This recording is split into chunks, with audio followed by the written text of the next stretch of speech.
So I'm going to show you how to start sewing. Let's use a white.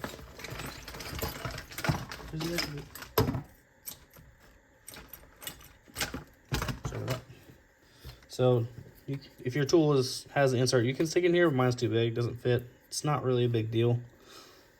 You don't need to cut like on a normal sewing where you would pull a certain amount of length and cut it. You don't need to do that for this type of sewing, but you do need to measure out how much you're going to need to complete it, so that's on one side of it, so you have enough. So depending on what kind you have, generally it's going to be some type of, well, at a minimum you're going to have a super thick needle with a hole underneath rather than in the back, and then there's often a groove down in here for the needle to fit into without fighting to get through the leather. So I'm going to cut this clean.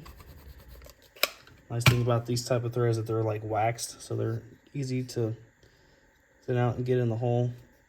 Mine has an extra groove down here to help keep things aligned, so I'm going to go to the bottom here. This is much easier than the super basic one that's literally just a big needle and a handle.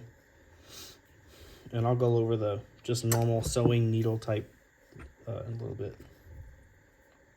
So put that in there, thread it through. This is just to hold the needle down a little bit and secure your needle, because there's also a curved one depending on what you're working on.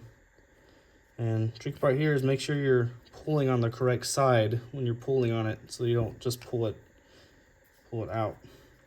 So this is the side you need that's going to go on the other side. Just pull out a good length. It's usually not as much as you think it's going to be, but it's better to have extra than not enough, right? So I'm pulling a couple feet just for an example. Other side you can just leave on the spool for now. I'm going to use this one since I kind of already went over making the holes and stuff, because it's just easier to demonstrate. So assuming you have all your holes set, decide where you're going to start. I'm going to start and just here on the end, but it really doesn't matter. Go all the way through.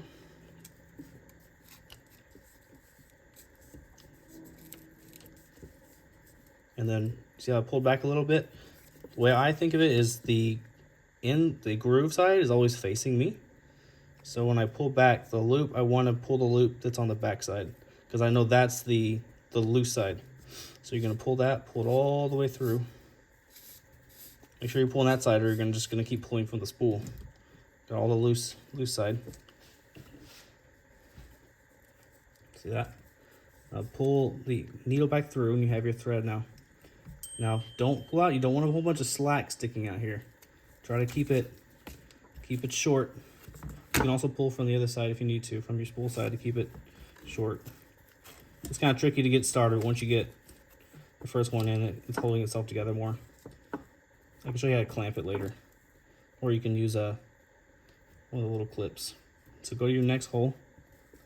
Make sure they line up, which is kind of tricky sometimes when you got two pieces to see the hole on both sides. If you poke through and you're starting to go through not quite a line, pull back. Like, it's more forgiving to pull back than it is to rip a second hole and then you have a mess. So find both your holes that line up. Now remember, make sure your groove side, or the side from the spool, is towards you. And when you pull back a little bit, you create this loop. And you take the other end. You can either grab it from the end, which is kind of annoying to search for each time, and feed it through, or you can just grab it to the end, loop it with your finger, and then tuck it through, and then pull it with your finger.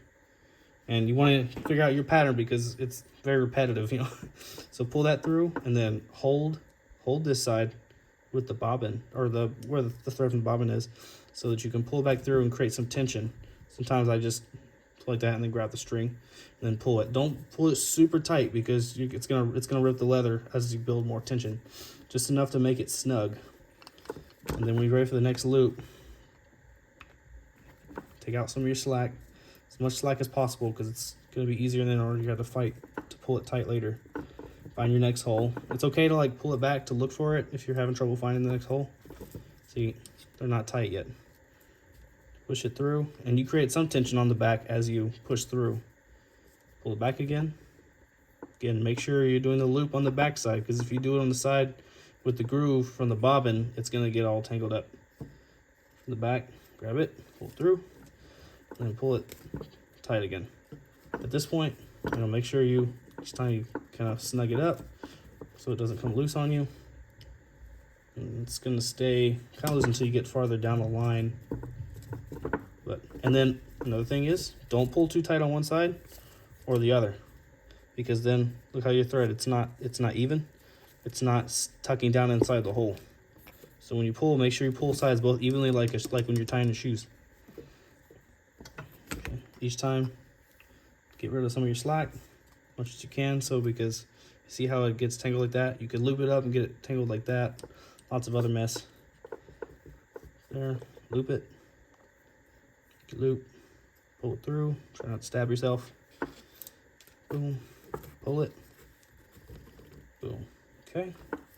So assuming you've gone all the way around, or you just ran out of thread and you need to tie it off to start a new, another step section, go ahead and pull it in, run your thread through, but don't pull all the way through. Pull it out a little bit like that, about halfway, and then pull the needle so that you can get both sides of the thread. And you're gonna pull it, see if I actually got it.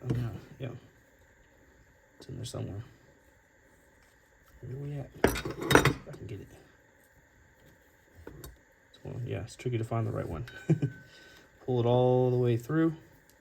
So now you have both sides over here, and then you're gonna tie it. So you can probably cut some of the slack if you want, so you're not having to struggle so much to tie it. And then just use whichever kind of knot you want to use to secure it. It needs to be a good knot because this is holding all of those threads together. If it comes loose, they're all going to come out. So then there's, I don't know, like the perfect knot. I'm literally just doing a basic knot right now. And you're going to do maybe a few times. And then when you cut it, you use like a lighter to kind of melt that wax a little bit and try to like secure it flat. And that's pretty much it for that.